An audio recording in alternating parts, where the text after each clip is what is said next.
The morning wind was cruel that day, one of those biting colds that cut through even the thickest scarves. The city streets were a blur of gray coats and hurried footsteps, each person lost in their own small world. No one was really looking at anyone else.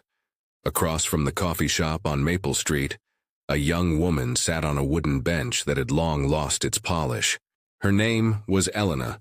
Her hands were tucked deep inside the pockets of a faded brown coat, the kind that had clearly seen too many winters. The cuffs were frayed, the buttons mismatched, and a tear along one sleeve had been stitched together with black thread. Still, she wore it like armor. Every few minutes she'd pull it tighter around her chest, hoping no one would notice how thin the fabric had become. When a group of college students passed by, laughing and carrying steaming cups of coffee, Elena smiled faintly and lowered her head. It wasn't shame exactly. It was more like a quiet hope to remain unseen.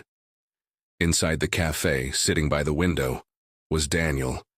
He was a software engineer, the kind of man who always had somewhere to be, someone to call, something to fix.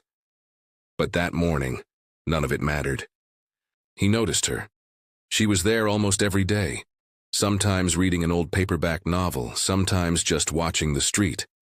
He'd seen her share her sandwich with the stray dog that wandered by every afternoon. He'd seen her sit through rain, wind, and cold, always in that same worn-out coat. And something about her, the way she carried quiet dignity despite everything, got under his skin. That morning, he ordered his usual, a medium latte, no sugar. But as he watched Elena shiver against the wind, he found himself walking back to the counter. "Hey," he said to the barista, "could you make another one? Extra hot." He grabbed the second cup, stepped outside, and crossed the street. "Hey," he said gently, "you look like you could use something warm." Elena blinked up at him, startled. Her first instinct was to refuse.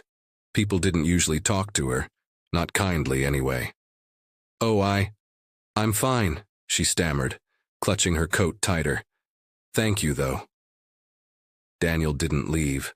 He set the cup beside her on the bench and said, "You don't have to drink it if you don't want to, but it's freezing out here."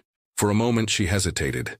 Then she picked it up and wrapped her hands around it, letting the warmth sink into her fingers. "Thank you," she whispered. Daniel smiled. "I'm Daniel." Elena. They talked for a few minutes. Nothing deep at first, just small things. The weather, the stray dog, how expensive everything had gotten lately. But the more they talked, the more natural it felt. Then Daniel noticed her coat again. When she lifted her arm to sip her coffee, the sleeve pulled back, revealing the torn lining beneath. He didn't say anything, but Elena caught his glance and smiled awkwardly. "This old thing," she said with a nervous laugh. "It's been with me forever. It's silly, I guess. I should get a new one." Daniel shook his head. "It's not silly, it's warm, right?" She looked down. Mostly. He could see it wasn't. They sat there for almost an hour.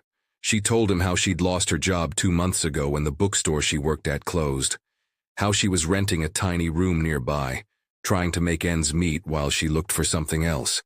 She didn't ask for pity. She told her story like someone simply stating the weather.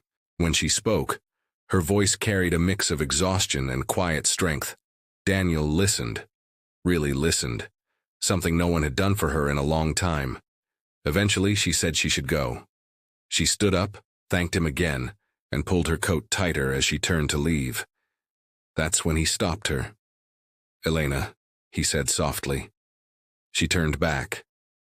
Without saying a word, he unzipped his own coat, a thick navy blue winter jacket, and walked toward her. She stepped back slightly, confused. "Daniel, what are you doing?" He didn't answer. He gently placed his coat around her shoulders.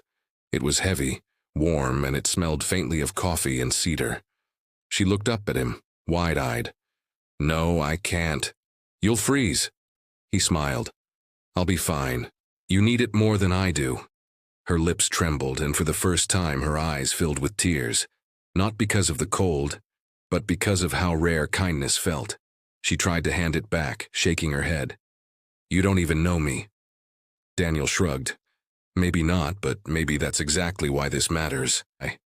For a long moment, they just stood there, the wind blowing around them, the city noise fading into the distance.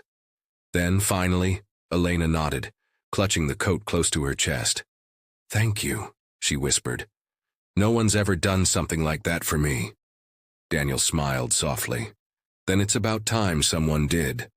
He watched her walk away, his coat nearly swallowing her small frame, but there was a new steadiness in her step, a quiet pride. 2 weeks later, she walked into that same cafe again, but this time, she wasn't outside. She had a new coat, nothing fancy, but clean and warm, and she was holding a small envelope. Daniel looked up from his table and blinked. "Elena?" She grinned. "You left before I could give this to you." She handed him the envelope. Inside was a handwritten note. "Sometimes people forget what warmth feels like until someone reminds them. Thank you for reminding me."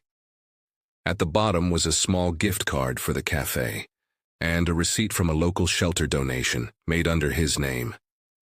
He looked up, speechless. Elena smiled. "I got a job at the library. I wanted to pay it forward." He laughed. "You already did." She tilted her head. "How?" He nodded toward the bench outside, now empty, except for a small brown stray dog curled up where she used to sit. Someone had left an old blanket draped over it. Elena's eyes softened. Guess kindness travels. They sat together again, sharing coffee and stories, this time as friends. And though Daniel never asked for his coat back, she always wore it on cold mornings. Not out of need anymore, but as a reminder of the day a stranger saw her, really saw her, and decided warmth wasn't something to keep to yourself.